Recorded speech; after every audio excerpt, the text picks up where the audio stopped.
अच्छा जी, first MCQ that we have is उसने कहा what is the mass and the object of the volume. So before putting the object, the mass was given as 20. ठीक है, get your calculators ready. And after putting ये था, तो इन दोनों को minus करेंगे तो हमारे पास मास आ जाएगा 34. एंड वॉल्यूम राइज कितना आया, वी कुड सी हियर 10। कि ये 5 15 एंड मिडल आ रहा है हमारे पास, यहाँ पे 5 और 10 का मिडल आ रहा है हमारे पास, विच मीन्स के हम इन दोनों को माइनस करेंगे तो right option would be closer to C. फिर उसने which is the vector quantity. So out of all these only force is the vector quantity. फिर उसने बोला है कि the table shows the distance travelled by a car in each 2 seconds time interval during a 12 second period of its journey, which statement describes the motion. अब distance travelled हमारे पास यहाँ पे कोई चेंज नहीं हुआ. ठीक है, इट मीन 0 से 2 एंड 0 से 4 तक ऑब्जेक्ट किस में था, रेस्ट में था, क्योंकि डिस्टेंस में कोई चेंज नहीं आया हमारे पास. ओके, फिर डिस्टेंस ट्रेवल्ड इन टाइम, तो हमारे रेस्ट पे नहीं था, सॉरी. स्पीड और डिस्टेंस, हमारे पास स्पीड बन रही है तो हम स्पीड के हिसाब से चलो ऑप्शन देख लेते हैं.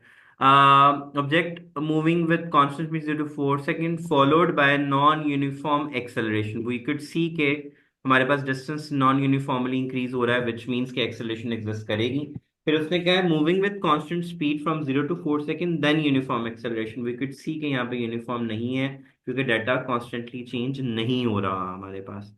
Eight rest from 0 to 4 then moving with uniform velocity. ठीक है, sorry then non uniform acceleration. तो हम 0 to 2 को डिवाइड करें. अब हमें कैसे पता चला कि स्पीड कांस्टेंट थी, टाइम इंटरवल कितना है 2 एंड डिस्टेंस कितना है 10. तो 10 डिवाइडेड बाय 2 हमारे पास क्या होता है 5. सिमिलरली यहाँ पे भी डिफरेंस ऑफ टाइम कितना है 2 और डिस्टेंस कितना है वो, तो 10 डिवाइडेड बाय 2 करेंगे तो 5. सो वी नो के 5 meter per second and 5 meter per second, तो स्पीड हमारे पास कांस्टेंट है. Then followed by non uniform acceleration, तो कौन सी ऑप्शन आएगी, option number A. Okay, sir अगर डिस्टेंस ट्रेवल नहीं हुआ तो नहीं हमने डिवाइड कहीं करके एट देखा रेस्ट ना, हुआ ना। Distance divide by time, distance divide by time करके देखा तो हमें स्पीड कांस्टेंट आ रही है हमारे पास दोनों में, क्योंकि डिस्टेंस जीरो नहीं है ना हमारे पास. विच मीन्स कि जब हम जीरो डिस्टेंस टू फोर देख रहे हैं तो स्पीड हमारे पास क्या आ रही है, constant. How do we know that, because distance divide by time किया तो हमारे पास स्पीड की वैल्यू क्या आ रही थी 5 मीटर्स पर सेकेंड. लेकिन अगर डिस्टेंस ट्रेवल्ड जीरो है तो फिर डिस्टेंस ट्रेवल जीरो एट नहीं है, रेस्ट हुआ डिस्टेंस ना। ट्रेवल 10 है हमारे पास. इसका मतलब ये है कि 0 to 2 भी उसने 10 मीटर्स ट्रेवल किया एंड 2 to 4 भी उसने 10 मीटर्स ट्रेवल किया, तो टोटल कितना हुआ 20 मीटर्स पर सेकेंड, सॉरी 20 मीटर्स, ओके उस हिसाब से. ओके,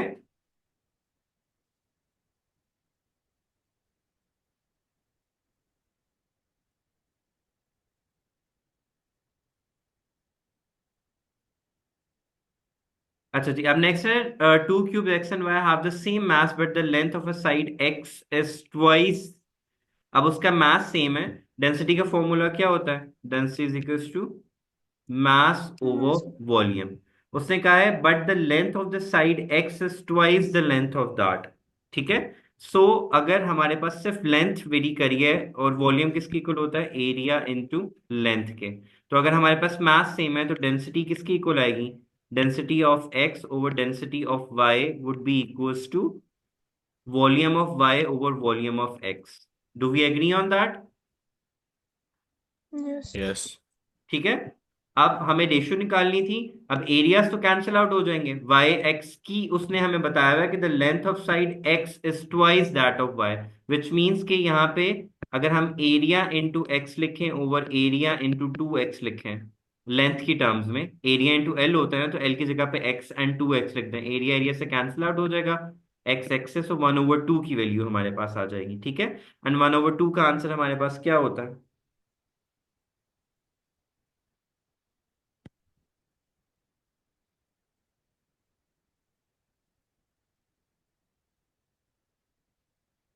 बताइए.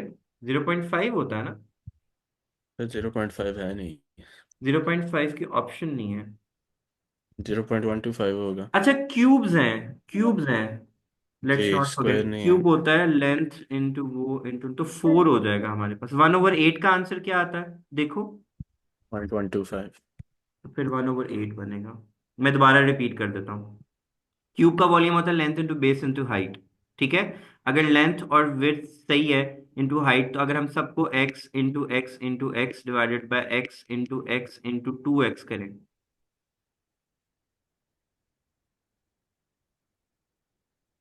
ठीक है। सर नीचे वाला तो फिर हम सारे एक्स के साथ टू नहीं लगाएंगे? हाँ, सबके साथ 2 लगाएंगे ना।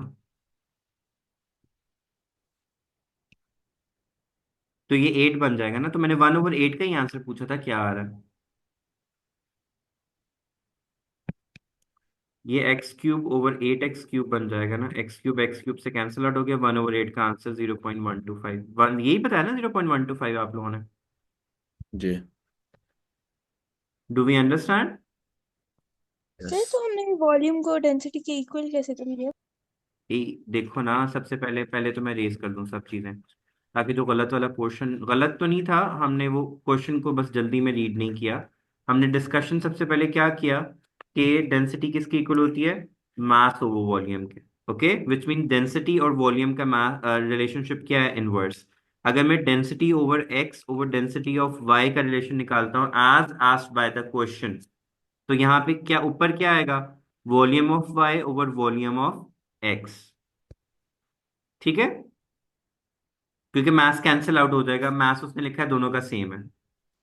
Okay okay. ठीक हो गया।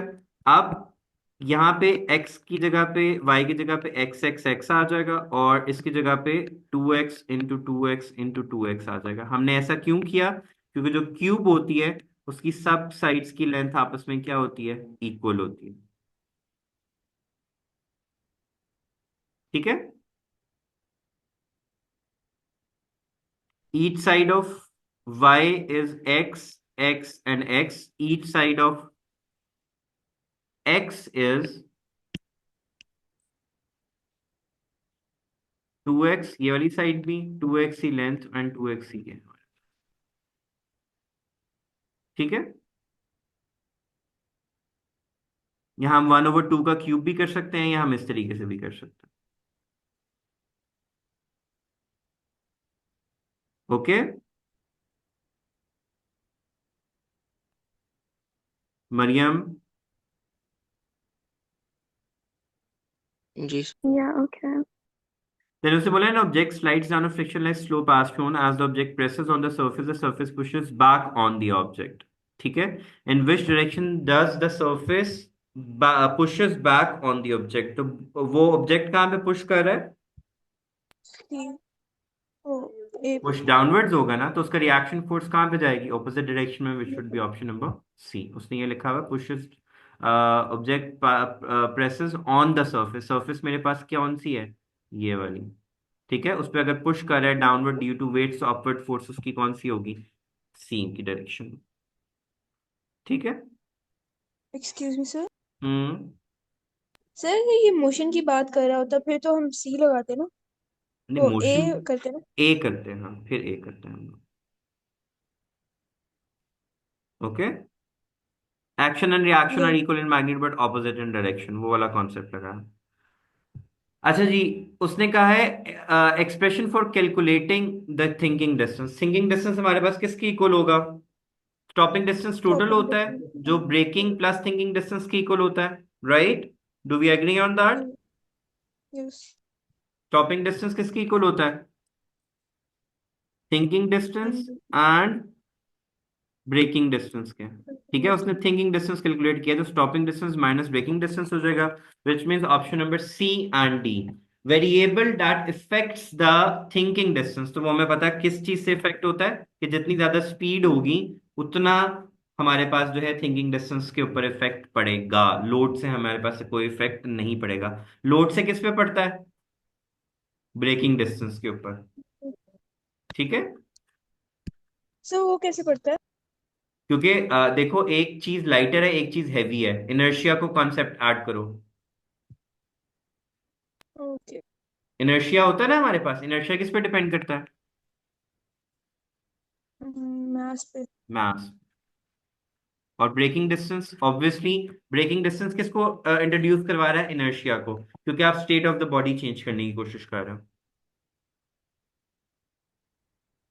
Next is an end stretch length is 15 centimeter, stretches by 4 centimeter when a mass of 6 Newton is suspended from it. The string does not exceed the limit of proportionality. F is equals to kx का formula लगेगा।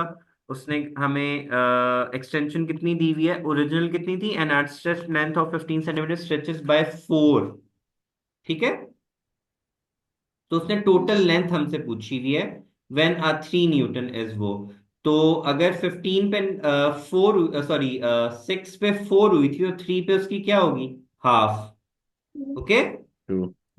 क्योंकि limit of yes. Proportionality है ना, तो relationships exist करेंगे उसके अंदर। तो कीपिंग हाफ, तो 15 में 2 ऐड करो तो क्या आंसर आता है हमारे पास? 17। दोबारा सुन लो, if you did not understood. 15 original length थी, एक्सटेंशन वाज 4, तो टोटल लेंथ कितनी आ गई?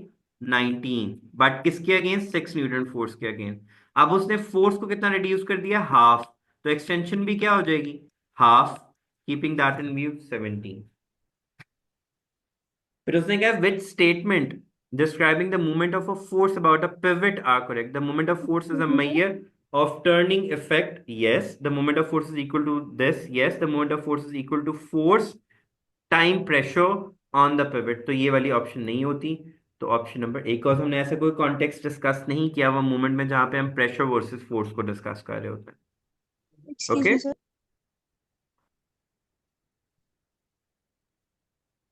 यस।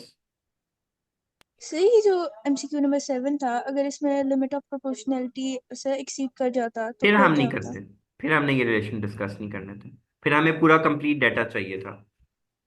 ओके। ये सिर्फ तब तक है, ये रिलेशन सिर्फ तब तक है जब लिमिट ऑफ अपॉर्चुनिटी रीच नहीं करा, क्योंकि तब तक एफ और एक्स का रिलेशनशिप क्या होता है? डायरेक्ट।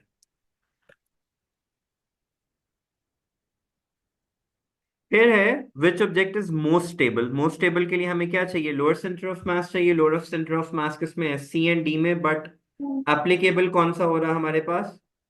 ठीक। बेस एंड वो। यहाँ पे स्टेबिलिटी नहीं आनी, हमारे पास सेंटर में स्टेबिलिटी होती है, क्योंकि हम जब भी रेगुलर ऑब्जेक्ट का लेते हैं तो वो हमारे पास सेंटर में। तो option number C would be the closest. फिर उसने कहा है gravitation potential from the bottom to the top. उसने जीपीई फाइंड आउट करने को बोला। जीपीई के लिए हम लोग क्या यूज करेंगे? M G H. ठीक है, एम हमारे पास कितना है? 5। जी क्या है? 9.8। और एच हमारे पास क्या है? 3 मीटर्स। तो कौन सा ऑप्शन आएगा? Option number B. अगर वो वर्क डन कैलकुलेट करने को बोलता तो हमें ये वाला डिस्टेंस चाहिए था, लेकिन वो उसने ये दिया भी नहीं हुआ हमारे पास। ये यहां से यहाँ ये 8 उसने दिया हो, तो वर्क डन एफ डी हम तब यूज करते हैं, M G into.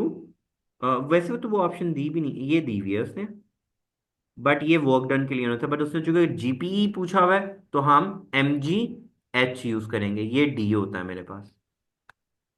Okay. Sir वो जिस डिस्टेंस पे ब्लॉक मूव कर रहा है और जो नीचे वाला 8 वाला है उसमें डिफरेंस नहीं होगा? आई थिंक सो, ये उसने यहाँ पे यहाँ मेंशन आउट किया हुआ, तो ये वही डिस्टेंस होगा यहाँ से यहाँ तक वाला। देखो ना कि ये यहाँ ये वर्सेस ये वाला डिस्टेंस उसने दिया हुआ, तो ये 8 ही बन रहा है ना। देखो टॉप पे पहुंचेंगे तो ये देखो ना, उसने बॉटम में हमें 8 दिया हुआ ना टॉप तक का डिस्टेंस, तो रैंप का डिस्टेंस भी वही होगा ना, अगर हम पॉइंट्स को सर कंपेयर करें। अगले में देखें वो सेम नहीं आ रहा, पता नहीं क्यों। किसमें? इसमें उससे पूछा हुआ है work done against the force of gravity. Force of gravity के अगेंस्ट आपने करना है। उसने लिखा हुआ है student of 60 kilograms climbs some study travels a distance of 2 meters and a vertical distance of 1.5. What is the work done against the force of gravity? हमारे पास calculator नहीं है मेरे पास, एक सेकंड रुको। तो उसमें भी बताया था कि अगर उसने ग्रेविटी को डिस्कस किया हुआ है तो हमने एम जी एच लेना होगा। ठीक है, और चूंकि उसने अगेंस्ट ग्रेविटी बोला हुआ है तो हम ये वाला एच लेंगे। आंसर हमारे पास आता है 882। उसको राउंड ऑफ करें तो क्या आ जाएगा? 880। सर तो वर्क डन अगेंस्ट ग्रेविटी क्या मतलब बस mg ग्रेविटी कहाँ एक्ट कर रही है यहाँ पे? ग्रेविटी यहाँ पे तो नहीं एक्ट करी ना, along the direction of square. नहीं सर मैं ये पूछ रही हूँ कि वर्क डन अगेंस्ट ग्रेविटी इसका हम्म। मतलब mg वाला फॉर्मूला हाँ, लगाएंगे work MGH, done gravity against में ग्रेविटी। एमजीएच वही आएगा ना। मैंने वॉइस मैसेज में भी आपको यही बताया था। फिर उसने बोला है which method of producing electricity does not involve a turbine. तो टर्बाइन हमारे पास सिर्फ किस में नहीं होते? Solar. Solar solar cell. Cell. फिर हमारे पास आ रहा है the input power is 6, the lamp waste 2.7 joules of energy in 3 second, what is the efficiency? Efficiency का फॉर्मूला क्या होता है? Useful output over input.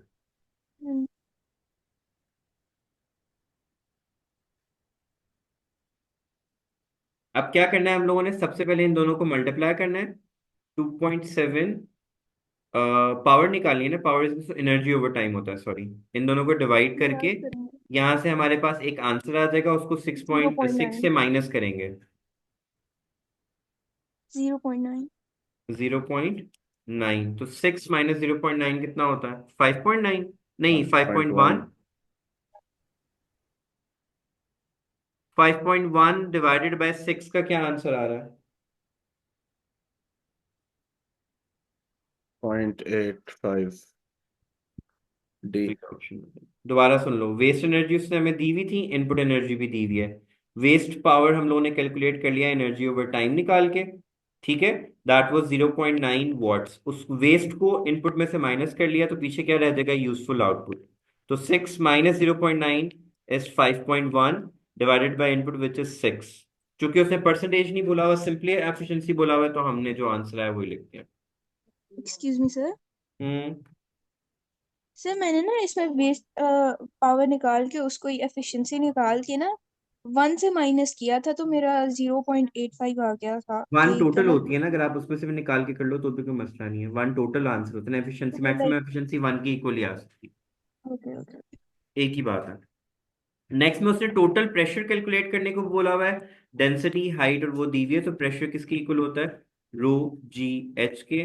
तो 1000 × 8 × 10 ही कर लेते हैं, लेट्स से फॉर कन्वीनियंस। या 9.8 करो तो देखो क्या आंसर आ रहा है। सर ये डी। 9.86 4 आएगा उसमें 78400।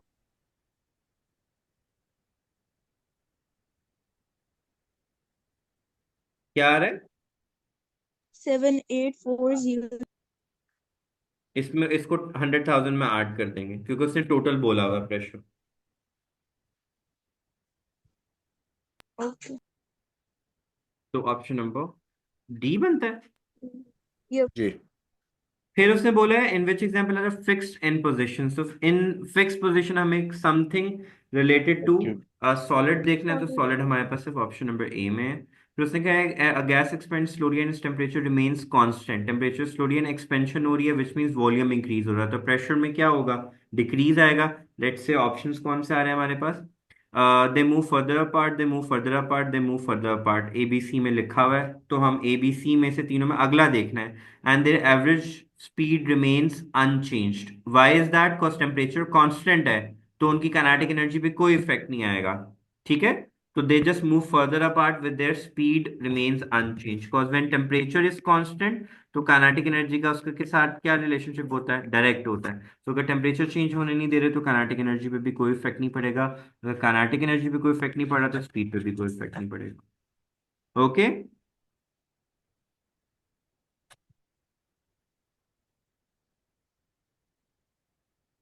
Okay.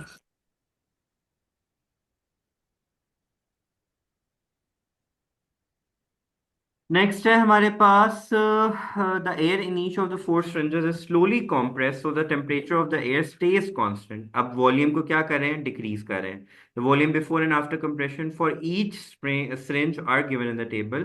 The air in all four cylinders initially at the same temperature, which syringe shows the smallest pressure change. तो स्मॉलेस्ट प्रेशर चेंज हमारे पास किस में आ रहा है? वॉल्यूम 50 से किस में गया, 10 पे, 100 से 50 पे गया, एंड 400 से 25 पे, 400 टू 100 हमारे पास गया।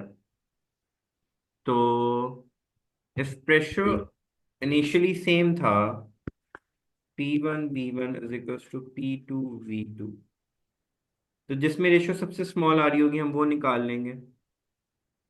सर रेशो उसमें आ रही है, पहले में 20% आई थी, दूसरे में 50 आई थी, दूसरे में क्या आई थी? तीसरे में 50।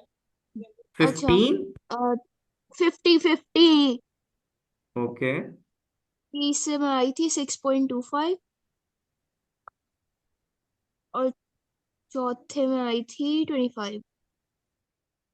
ओके, अब टेम्परेचर अगर रिमेन सेम है, हम P1 V1 लगा सकते हैं।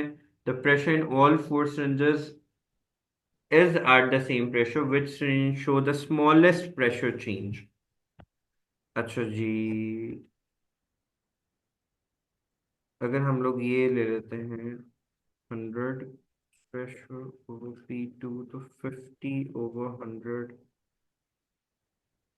1/2, 0.5 नहीं बनेगा इसमें, बी ऑप्शन में। सर ये क्या किया? सर सर लेकिन फिर ए ऑप्शन और बी का एक ही बनता है ना। भाई ये बी देखो, है ऑप्शन। ओ भाई एक सेकंड रुक जाओ। प्रेशर ओवर P2 करोगे तो क्या आएगा, V2/V1।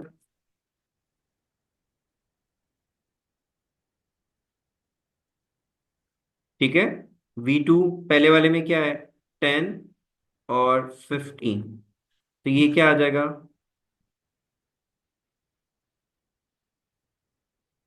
1/5। अच्छा 10 और 50, जीरो हाँ पॉइंट जी। टू हाँ 1/5, दूसरे वाले में आ रहा है 50/100, 0.5। बल्कि 10/50 का क्या आएगा, 5 ही आएगा ना। ये आ रहा है 1/2। तीसरे वाले में क्या आ रहा है, तो किस में स्मॉलेस्ट चेंज आ रहा है हमारे पास, ए में या बी में? बी में आएगा। बी में आ रहा है, हाँ जी, वही ऑप्शन है। तो B option. P1 V1 is equal to P2 V2 का फॉर्मूला लगाया ना, let's just not get confused. मैंने सिर्फ रेशियोज निकाले हैं और वैल्यूज पुट करके देखें, जिसमें स्मॉलेस्ट आंसर आ रहा था वो ले लिया हमने बस। फिर उसने कहा temperature of substance is measured with the liquid in glass thermometer which physical property changes so that the temperature can be measured. Physical property में क्या ऐसा चेंज आता है लिक्विड इन ग्लास थर्मामीटर के अंदर, तो वो कौन सा होता है हमारे पास, volume of the volume. Liquid. Volume में चेंज आता है तो वो होता है length of the thermometer. Length of the liquid लिखा होता तो हम इसको चूज भी कर लेते। फिर उसने बोला boiling and evaporation are different process, this statement is correct. तो इसमें कौन सी ऑप्शन है, when boiling is heated temperature remains constant. ये हमारे पास क्लियरली कन्वेक्शन करंट है। विच स्टेटमेंट एक्सप्लेन दिस, तो इसमें कौन सी स्टेटमेंट हमें क्लोजेस्ट आ रही है। The evaporation of water causes water molecules to rise to the surface. Water evaporation only happens at the surface. Expansion of water molecules causes them to rise to surface. Expansion से उसने नीचे की तरफ आना था। Water above the heat source rises because it becomes less dense. Okay, this is somehow close. The water at the side falls because it becomes less dense. No. तो option number क्या आएगा? C would be the closest one. Sir Then है a hot metal is expenditure. supplied, sorry, hot meal is supplied in a container made of shiny surface. What does the container help to keep the, तो shiny surface हमारे पास क्या होती है, reflective होती है। Reflective की option हम देख लेंगे कहाँ पे आ रही है, ऑप्शन नंबर डी में।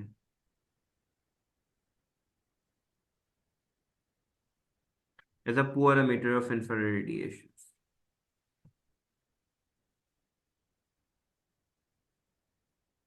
बिकॉज वी नो कि शाइनी सरफेस में हम कंडक्टिविटी की टर्म्स में बात नहीं कर रहे होते, बल्कि एमिशंस और एब्जॉर्प्शंस के बारे में बात कर रहे होते हैं। ठीक है। हाँ, क्या पूछ रहे थे आप?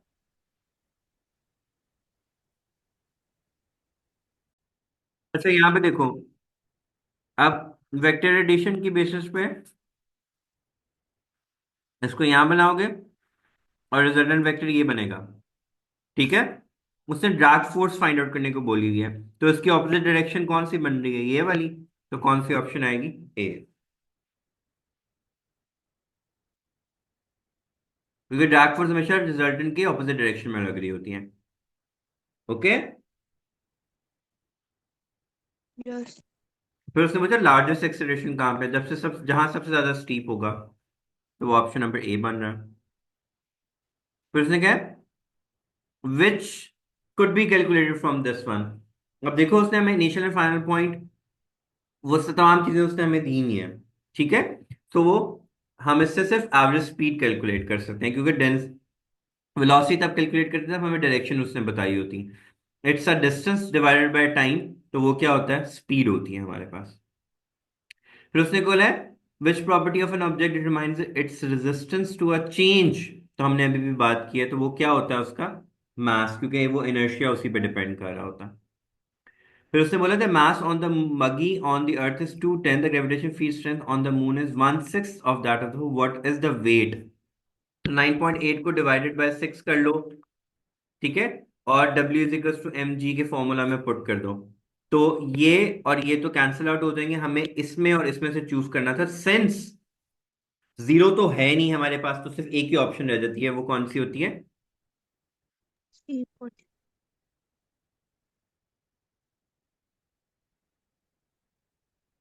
m इंटू, उसने वेट कैलकुलेट करने को बोला है ना।